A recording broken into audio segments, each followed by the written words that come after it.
Hi guys, welcome to my channel.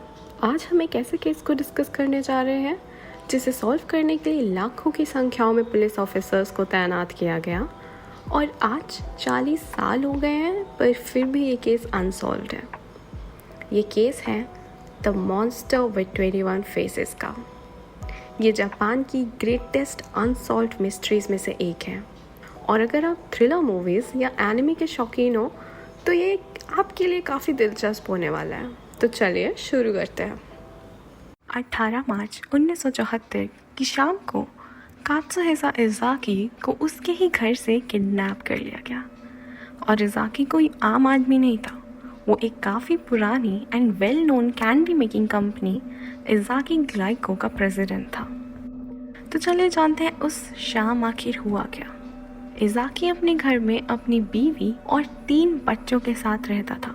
उसके साथ बगल वाले घर में उसकी 70 साल की माँ रहती थी। रात के लगभग 9 बज रहे थे एंड उसकी माँ सोने ही जा रही थी कि उसके घर में 2 मास्क पहने हुए एंड हथियार लिए बंदे घुस गए। उसको टेलीफोन के वायर्स से बांध दिया। उनको उस औरत में कोई इंटरेस्ट नहीं था, ना उसके पैसों में ना घर में। उन्हें इंटरेस्ट था तो बस उस औरत के पास मौजूद इज़ाकी के घर की चाबी में। चाबी लेके वो बंदे इज़ाकी के घर में घुस गए और घर के सारे टेलीफोन लाइंस काट दिए और उसकी बीवी मेको और बड़ी बेटी मारी को, जो कि सिर्फ 8 साल की थी, उनको उन्हीं वायर से बांध दिया। मेको को लगा कि ये लोग कोई आम चोर है और उसने उन्हें पैसा देने की कोशिश की, पर उन्होंने उसे कोई बात नहीं की और पूरे घर में इज़ाकी को ढूंढने लगे। उस दौरान इज़ाकी अपने बाथरूम में नहा रहा था और उसको कोई आइडिया नहीं था कि बाहर क्या हो रहा है। उन गुंडों ने बाथरूम में घुस के इज़ाकी को पकड़ लिया और इज़ाकी के चिल्लाने और लड़ने पे उन्होंने उसे धमकाया कि अगर वो रेजिस्ट करेगा तो वो लोग उसको और उसके परिवार को मार देंगे। उन्होंने इज़ाकी को गाड़ी में बैठाया और फरार हो गए। अगले दिन तक पुलिस ने अपनी इन्वेस्टिगेशन शुरू कर दी थी। क्राइम सीन के नज़दीक मौजूद फोन बूथ में उन्हें एक नोट मिला जिसमें 1 बिलियन येन यानी कि उस समय के हिसाब से लगभग $5 मिलियन और 100 किलो सोने की डिमांड थी। जापान की तब तक की ये सबसे बड़ी रैंसम डिमांड थी। लकीली 21 मार्च यानी कि किडनैपिंग के 3 दिन बाद ही इज़ाकी उनकी कैद से भाग निकला और घर आ गया। उसके पास कोई इन्फॉर्मेशन नहीं थी जो इन्वेस्टिगेशन में काम आती। बस उसे वो वेयर हाउस मालूम था जहां उसको कैद करके रखा गया था, पर पुलिस के वहां तक पहुंचने तक वहां से सारे सबूत मिटा दिए गए थे। इज़ाकी ने बताया कि कैप्टिविटी के दौरान इज़ाकी के सर पर बैग रख दिया गया था जिसकी वजह से उसे कुछ दिखता नहीं था।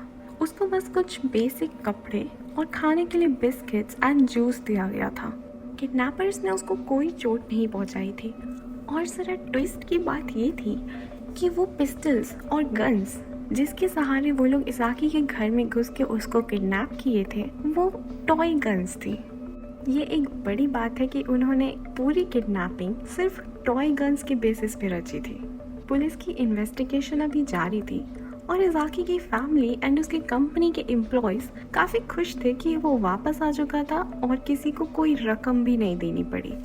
पर ये उनकी बहुत बड़ी गलतफहमी थी क्योंकि इसी से शायद वो किडनैपर्स काफ़ी नाराज़ हो चुके थे और अब उन्होंने ग्लाइको को बर्बाद करने का ठान लिया था। अप्रैल 10 किडनैपिंग के कुछ दिन बाद ही किडनैपर ग्रुप ने ग्लाइको कंपनी के पार्किंग लॉट में आग लगा दी जिससे कंपनी के व्हीकल्स और एम्प्लॉयज़ को काफ़ी नुकसान हुआ। और इसके 6 दिन बाद यानी अप्रैल 16 को कंपनी की बिल्डिंग के अंदर एक बड़ा कंटेनर मिला जो कि हाइड्रोक्लोरिक एसिड से भरा हुआ था और उसके साथ में एक लेटर था जिसमें डिमांड थी कि यदि ग्लाइको किडनैपर्स को 1 टाइम पेमेंट करके ये हरासमेंट बंद करवाना चाहते हैं तो वो ऐसा कर सकते हैं। इसी दौरान मीडिया को भी एक चिट्ठी भेजी गई। वो चिट्ठी जानबूझकर पुलिस का मजाक उड़ाने के लिए लिखी थी। पुलिस ने ना किसी को गिरफ्तार किया था ना कोई उसके लिए सस्पेक्ट था, चाहे बात किडनैपिंग की हो या धमकियों की या परेशानियों की। तो चिट्ठी की शुरुआत कुछ इस तरह थी। बेकार के पुलिस वालों, अगर तुम लोग प्रोफेशनल्स होते तो अब तक हमें पकड़ चुके होते, लेकिन क्योंकि तुम लोग इतने निकम्मे हो हम तुम्हें कुछ हिंट्स दे देते हैं। कात्सुहिसा इज़ाकी की किडनैपिंग के दौरान जो गाड़ी यूज़ हुई थी वो ग्रे कलर की थी, और साथ ही अगवा करने वाले लोगों ने एक मशहूर सुपरमार्केट चेन से खाना भी खरीदा था। और फिर जैसे ये सब कुछ काफ़ी नहीं था, उन्होंने पुलिस का मजाक उड़ाते हुए लिखा, क्या अब हमें पुलिस चीफ को ही उठा लेना चाहिए। लिखने वाले ने अपना नाम मॉन्स्टर विद 21 फेसेस लिखा था। अब मामला सिर्फ ग्लाइको कंपनी तक सीमित नहीं था, मीडिया और पुलिस को भी नहीं छोड़ा जा रहा था। मई में इस किडनैपर ग्रुप ने, जो खुद को मॉन्स्टर विद 21 फेसेस कहने लगा था, चिट्ठियों का सिलसिला शुरू कर दिया। हर चिट्ठी में लिखने वाले का नाम मॉन्स्टर विद 21 फेसेस था। इसी दौरान उन्होंने एक और डरावनी धमकी दी। उनका कहना था कि उन्होंने ग्लाइको कंपनी के कुछ प्रोडक्ट्स में पोटेशियम साइनाइड मिला दिया है, जो कि एक जहरीला पदार्थ है। ये एक ऐसी मास पॉइजनिंग की धमकी थी जो उस समय तक किसी ने ना देखी थी और ना सुनी थी। नतीजा ये हुआ कि ग्लाइको ने अपने सभी प्रोडक्ट्स बाजार से तुरंत हटा दिए। कंपनी को करीब $21 मिलियन का नुकसान हुआ। ये इज़ाकी के बदले मांगे गए पैसों से 3 गुना ज़्यादा थे। ग्लाइको के लिए अब सब कुछ दिन ब दिन और भी बुरा होता जा रहा था। कंपनी के शेयर्स का दाम तेज़ी से गिर चुका था। ये बताया गया कि उनके सेल्स में लगभग $130 मिलियन का घाटा हुआ था। लगभग 1000 लोगों को नौकरी से निकाला गया। इसके कुछ ही हफ्तों बाद ग्लाइको की प्रॉपर्टी पर एक बार फिर से आग लगा दी गई। ऐसा लगने लगा था कि ये ग्रुप हर जगह है, जैसे कि हवा में घूमता हुआ कोई साया। और जिस समय ये ग्रुप ग्लाइको को हरास कर रहा था, उस समय मीडिया को भी चिट्ठियां भेज रहा था, पुलिस का मजाक उड़ाते हुए। चिट्ठियां लगातार पुलिस को दोष दे रही थी कि वो उनको पकड़ने में नाकाम है, और साथ ही वो अपने किए हुए जुर्म की ऐसी डिटेल्स बताते थे कि पुलिस को पूरा यकीन हो गया था कि ये चिट्ठी लिखने वाला ही असली गुनहगार है। उन काफ़ी चिट्ठियों में से एक चिट्ठी जो कि पुलिस को भी भेजी गई थी, उसमें लिखा था, लगता है तुम हैरान हो, तो फिर हम तुम्हारी हेल्प कर देते हैं। हम तुम्हें क्लूज देते हैं। हम फैक्ट्री में आगे वाले गेट से घुसे थे। जो टाइपराइटर हमने यूज़ किया वो पेन राइटर है, और जो कंटेनर हमने यूज़ किया था वो सड़क पर मिला हुआ कचरे का डब्बा था। पर एक पॉइंट ऐसा भी आया जब पुलिस को लगा था कि शायद वो उस ग्रुप के एक सदस्य को पहचानने के बहुत करीब है, जब उनके पास एक सर्वेलेंस फुटेज आया। उस फुटेज में एक आदमी दिखा जो कैप पहने था, बिजनेस सूट और चश्मे में था, और वो एक कन्वीनियंस स्टोर में ग्लाइको के जहरीले कैंडीज़ को शेल्फ पर रख रहा था, जो कैंडीज़ उस समय मार्केट से हटा दिए गए थे। पुलिस ने वो वीडियो क्लिप और फोटोज़ मीडिया में सर्कुलेट किए, उम्मीद करते हुए कि कोई उस आदमी को पहचान सकेगा, लेकिन अब तक उस आदमी की पहचान नहीं हो पाई, और वो इस केस में द वीडियो टेप्ड मैन नाम से जाना जाता है। इस किडनैपर ग्रुप ने कुछ ही महीनों में कंपनी को लगभग बर्बाद कर दिया था, लेकिन 26 जून 1984 को एक बदलाव हुआ। उन्होंने मीडिया को एक चिट्ठी भेजी जो उनके फैंस के नाम थी। हाँ, अब जापान में कुछ लोग द मॉन्स्टर विद 21 फेसेस को एक्चुअली सपोर्ट करने लग गए थे क्योंकि वो कूल लगते थे। तो चिट्ठी जो थी वो फैंस के नाम थी। इस चिट्ठी में उन्होंने अनाउंस किया कि अब वो ग्लाइको पर ज़्यादा हमला नहीं करेंगे, अब छुट्टी लेने का वक्त आ गया है। उन्होंने आगे लिखा कि ग्लाइको के प्रेसिडेंट इतने दिन से अपना सर झुकाए फिर रहे हैं, अब हमें उन्हें माफ़ कर देना चाहिए। उन्होंने आगे लिखा कि उन्हें ये सारा मामला अब बोर करने लगा है और अब वो यूरोप जा रहे हैं ताकि जापान की गर्मी से बच सके।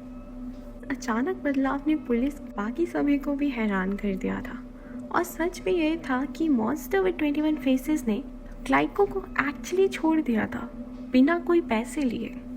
लेकिन ये खुशी ज़्यादा देर तक नहीं रही। जल्द ही पता चला कि ये ग्रुप अब भी वही था, बस उन्होंने अपना निशाना बदल दिया था। अब वो दूसरी कंपनीज को परेशान करने लगे थे, जैसे कि ग्लाइको कंपनी की competitor company Morinaga, House Foods Corporation और मारुदाई हैम, ये सभी बहुत बड़े ब्रांड्स थे।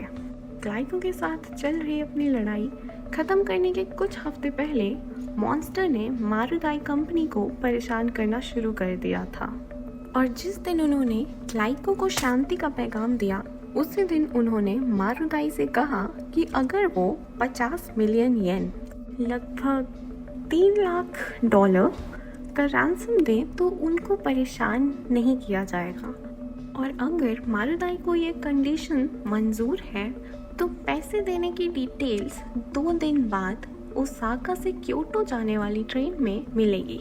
इस बार पुलिस ने मॉन्स्टर विद 21 फेसेस को पकड़ने का प्लान बनाया, और फिर 28 जून को एक पुलिस इंस्पेक्टर खुद को मारुदाई का एम्प्लॉय बनाकर ओसाका से क्योटो जाने वाली ट्रेन में चढ़ गया। उसका काम था एक सफ़ेद झंडा ट्रेन के बाहर ढूंढना। उस झंडे को देखते ही उसे पैसे का बैग फेंकना था, जिसे द मॉन्स्टर विद 21 फेसेस का कोई सदस्य आके उठा लेगा। ट्रेन में उस अंडरकवर ऑफिसर ने एक शख्स को देखा जो उस पे नज़र रख रहा था। वो आदमी लोमड़ी जैसी आंखों वाला था। ऑफिसर ने अपना ध्यान उस आदमी पर बनाए रखा जो लगातार उसकी नज़र में था। जब सफ़ेद झंडा नहीं दिखाई दिया तो ऑफिसर पूरे सफ़र में क्योटो तक गया और वापस ओसाका आने वाली ट्रेन में चढ़ गया। उसने देखा कि वो फॉक्स आइड मैन वापस भी उसी ट्रेन में था। ओसाका स्टेशन पर दोनों उतरे और अलग हो गए, लेकिन उस ऑफिसर ने एक दूसरे अंडरकवर एजेंट को उस आदमी का पीछा करने के लिए भेज दिया था, लेकिन वो आदमी पुलिस की नज़रों से खो गया। इस आदमी को फिर द फॉक्स आइड मैन से जाना जाता है, और ये द मॉन्स्टर विद 21 फेसेस का सबसे मशहूर चेहरा बन गया। भले ही वो उस ग्रुप का सदस्य था या नहीं, ये कभी साबित नहीं हो सका। उसके उस दिन के काम ने पुलिस की नज़र उस पर टिका दी थी, और वो पुलिस का सबसे बड़ा वांटेड व्यक्ति बन चुका था। अब इस गैंग का निशाना था मोरिनागा। जैसे चिट्ठियाँ ग्लाइको को मिले थे, वैसे ही अब मोरिनागा के ऑफिस में भेजे जाते थे। हर एक खत में धमकी होती थी, लेकिन इस बार एक दिन मोरिनागा ऑफिस में एक खत आया। लेटर में डिमांड थी $4 लाख, और उस खत के साथ थी एक छोटी सी पैकेट जिसमें मौत छुपी थी। सोडियम साइनाइड करीब 30 ग्राम, वो जहर जिसे अगर खा लिया जाए तो कुछ ही घंटों में मौत तय है। ये साबित कर रहा था कि मॉन्स्टर विद 21 फेसेस अब सिर्फ खेल नहीं रहा था, वो अपनी धमकियों पर अमल करने को तैयार था। अक्टूबर 1984, एक और खत, इस बार नेशनल मीडिया हाउसेस को। लेटर के ऊपर लिखा था देश भर की माओ के लिए, और अंदर था एक चिलिंग सा मैसेज। जापान की माओ के नाम।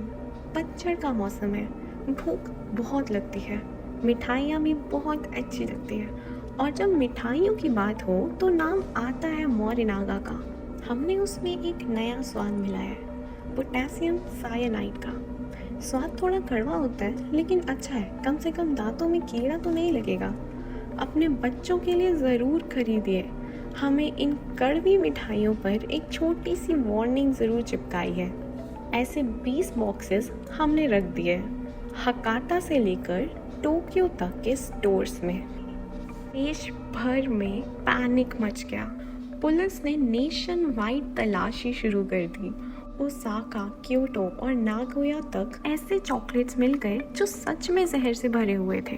कम से कम 6 पैकेट्स में 0.2 ग्राम सोडियम साइनाइड था, जो कि काफ़ी होता है किसी को तुरंत मार देने के लिए। हर जहरीले पैकेट पर एक लेबल था, danger contains poison, you will die if you eat this, the monster with 21 faces. पूरे देश को हिला देने वाली मास मर्डर की साजिश थी ये, लेकिन खौफ खत्म नहीं हुआ था। अगले कुछ हफ्तों में और भी खत आए। एक खत में लिखा था कैंडीज में मोरिनागा सबसे बेस्ट है, अब उनका स्वाद और भी बेहतर होगा क्योंकि हमने फिर से सोडियम साइनाइड मिला दिया है।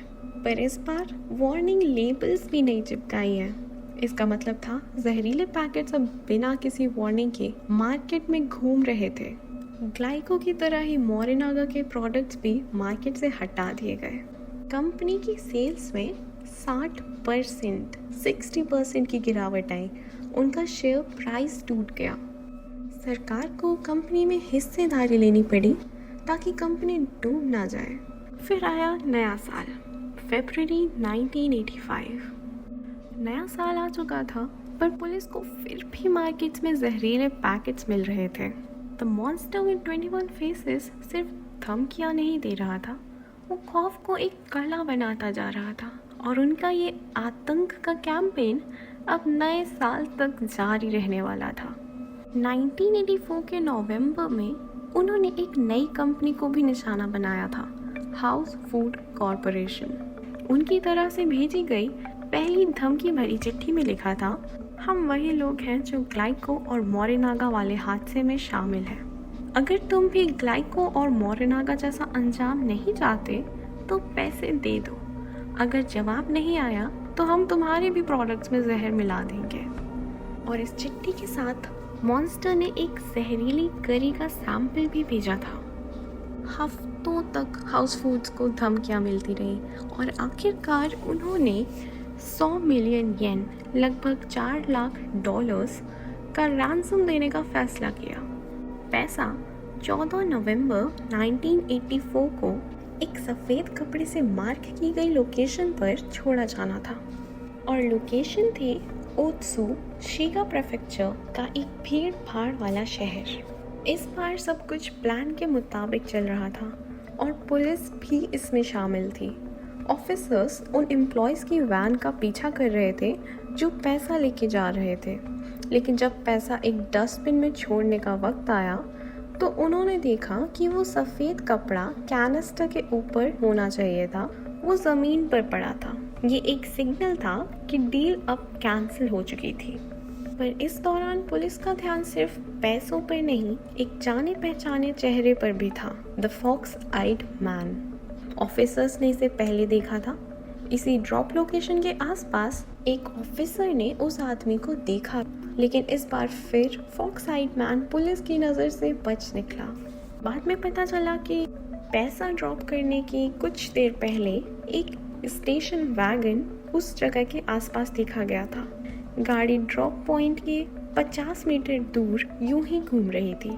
एक लोकल पुलिस ऑफिसर उस गाड़ी के पास गया पूछताछ करने, लेकिन एक लगभग 40 साल का आदमी स्टीयरिंग पर था जो तुरंत गाड़ी लेकर भाग गया और पुलिस उसका पीछा भी नहीं कर पाई। पुलिस ने गाड़ी को ढूंढना शुरू कर दिया एंड कुछ ही देर में पुलिस को वो स्टेशन वैगन कुसात्सु में एक अबैंडन्ड हालत में मिली। इन्वेस्टिगेटर्स ने बताया कि ये गाड़ी चोरी की थी एंड ट्विस्ट तो ये है कि इसमें एक पुलिस रेडियो लगाया गया था, जिसकी वजह से ये लोग पुलिस की बातें सुन सकते थे। इससे ये समझ आया कि मॉन्स्टर विद 21 फेसेस हर बार एक कदम आगे होता था, और ऐसा इसलिए होता था क्योंकि वो पुलिस की लाइफ प्लानिंग सुन रहा था। पुलिस को लगने लगा कि शायद ये गैंग कभी पैसा लेना ही नहीं चाहता था, बल्कि उनका असली मकसद था पुलिस की स्ट्रैटेजी और उनके अंडर कवर मेथड्स को समझने का, जिससे कि वो अपना अगला जुर्म उस हिसाब से कर सके।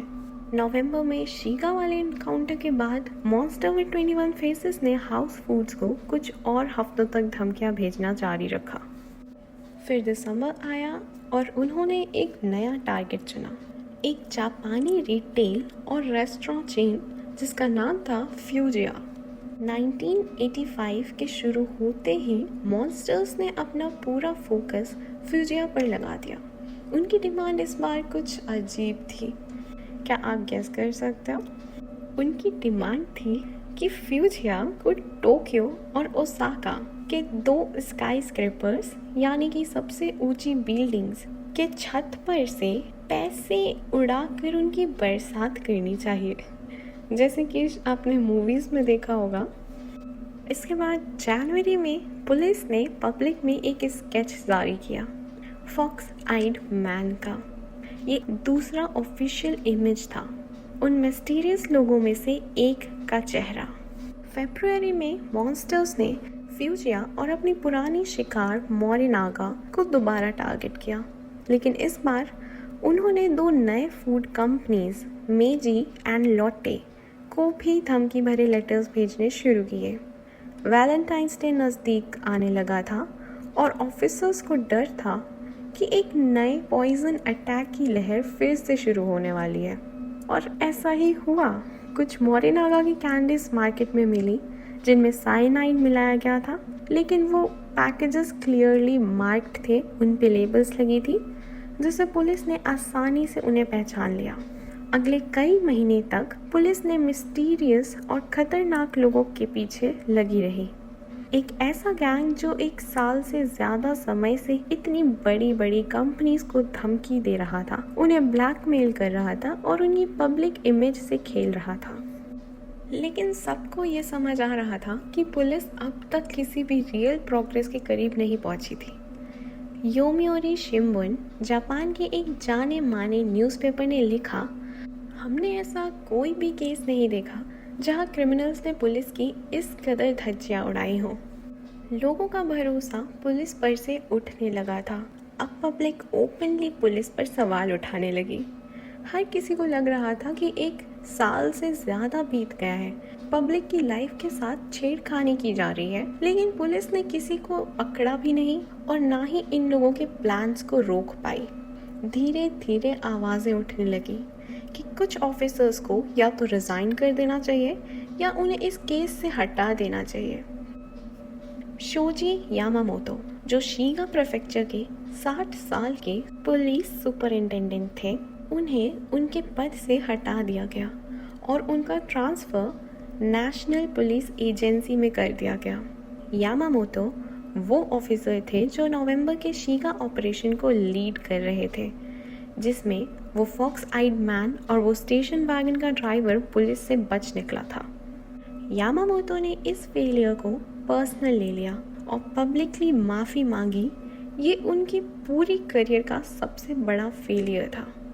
उन्होंने पुलिस फोर्स में ज़िंदगी भर सेवा दी थी, लेकिन मॉन्स्टर विद 21 फेसेस के केस में उनकी असफलता ने उनका दिल तोड़ दिया था। और फिर 7 अगस्त को ट्रांसफ़र के कुछ दिन बाद ही यामामोतो ने अपने घर के बैकयार्ड में खुद पर केरोसिन डालकर आत्महत्या कर ली। ये सिर्फ एक पुलिस ऑफिसर की मौत नहीं थी, ये सिस्टम की हार का सिंबल था। 12 अगस्त 1985 यामामोतो की डेथ के 5 दिन बाद मॉन्स्टर विद 21 फेसेस ने मीडिया को एक पैगाम भेजा। उन्होंने चिट्ठी में लिखा था, यामामोतो शिगा पुलिस का ऑफिसर, उसने आत्महत्या कर ली। हमारा तो शिगा में कोई दोस्त भी नहीं है, ना कोई छुपने की जगह है। मरना था तो योशिनो या शिकाता को मरना चाहिए था। पिछले 1 साल 5 महीने में उन्होंने किया क्या है? हमारे जैसे बुरे लोगों को छोड़ना नहीं चाहिए। No career Yamamoto died like a man. हम उसकी मौत पर शोक व्यक्त करते हैं। अब हमने डिसाइड किया है कि हम फूड कंपनीज को परेशान करना बंद कर देंगे। अगर आगे कोई किसी कंपनी को धमकी देता है तो ये बात तय है कि वो हम नहीं होंगे, कोई और है जो हमें कॉपी कर रहा है। हम बुरे लोग हैं। इसका मतलब है कि हमारे पास कंपनीज को परेशान करने के अलावा और भी बहुत काम है। It's fun to lead a bad man's life. The monster with 21 faces. ये उनका आखिरी पैगाम था और बस इस आखिरी चिट्ठी के साथ द मॉन्स्टर विद 21 फेसेस गायब हो गया।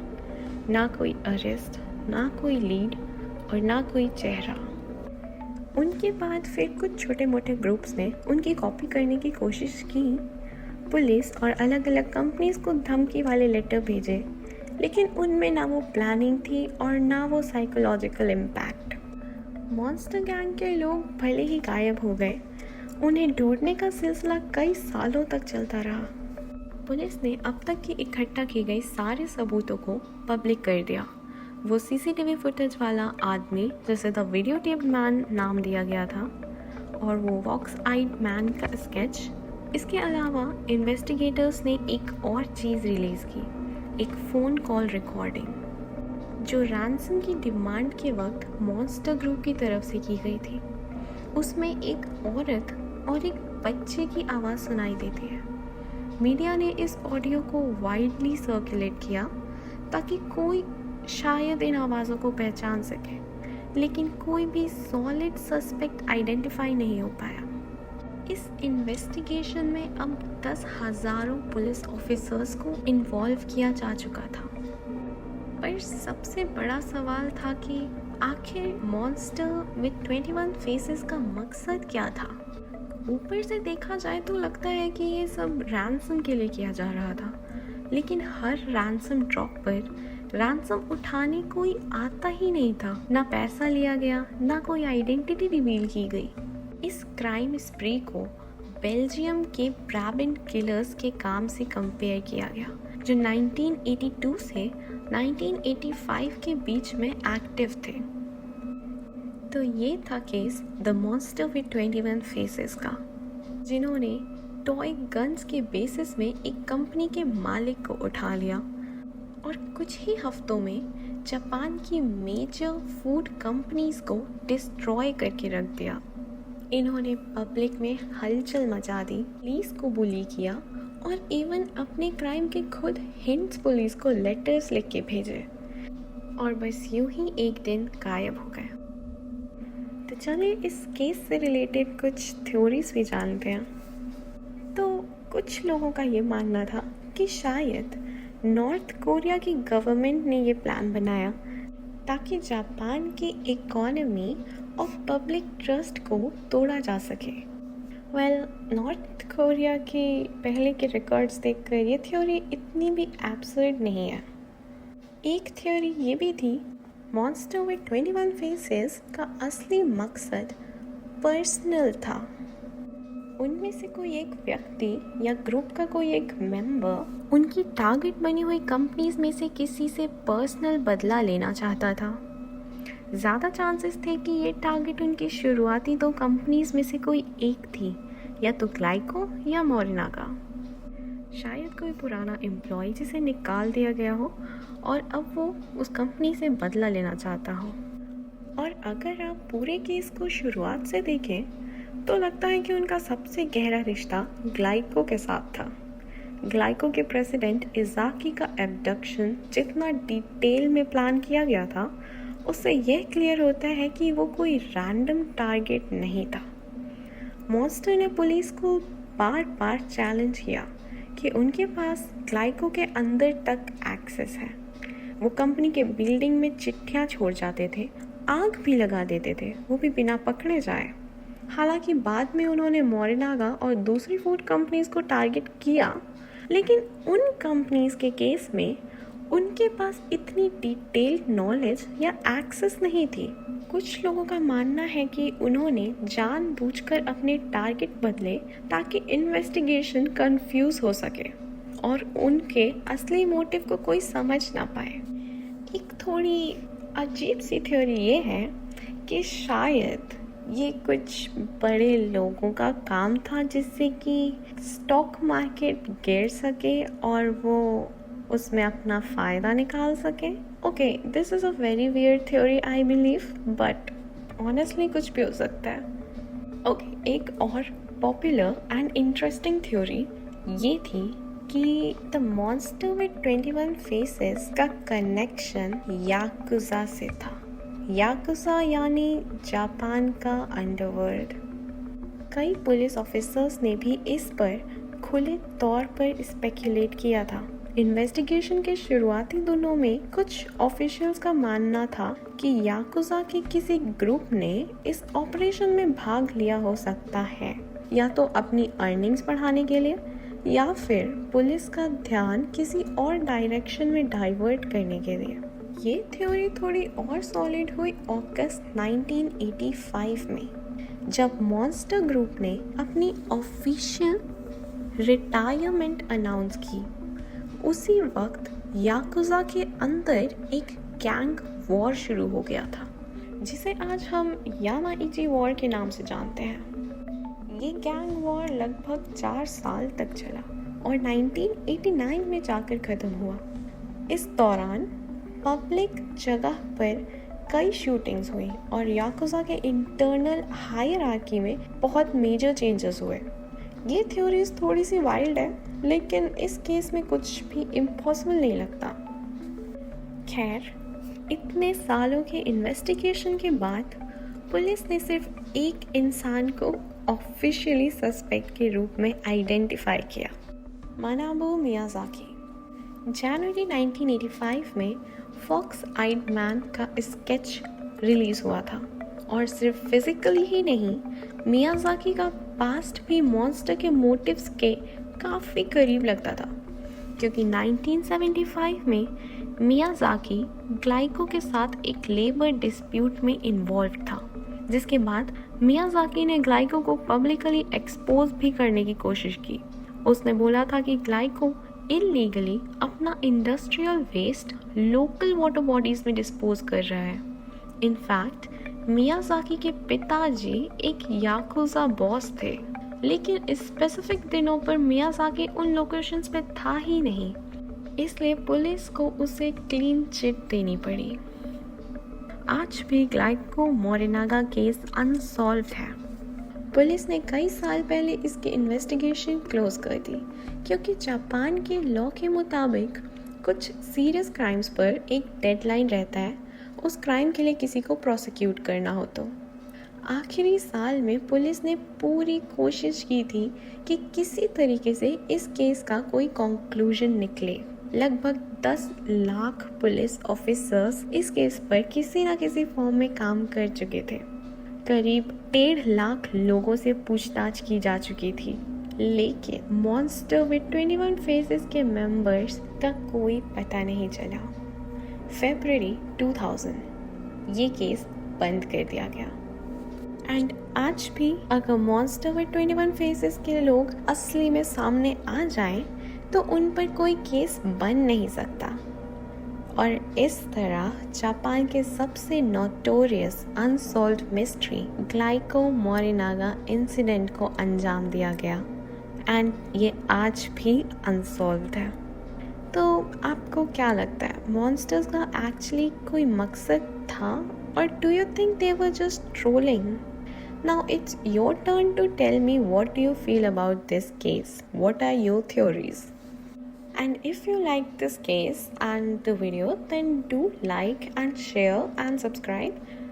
And अगर आपको ब्राबेंट किलर्स या फिर याकुजा के बारे में और जानना हो तो मुझे कमेंट्स में ज़रूर बताएं, एंड मैं जल्द ही उन टॉपिक्स पर भी वीडियो बना दूँगी। Thank you for watching and do tell me your theories.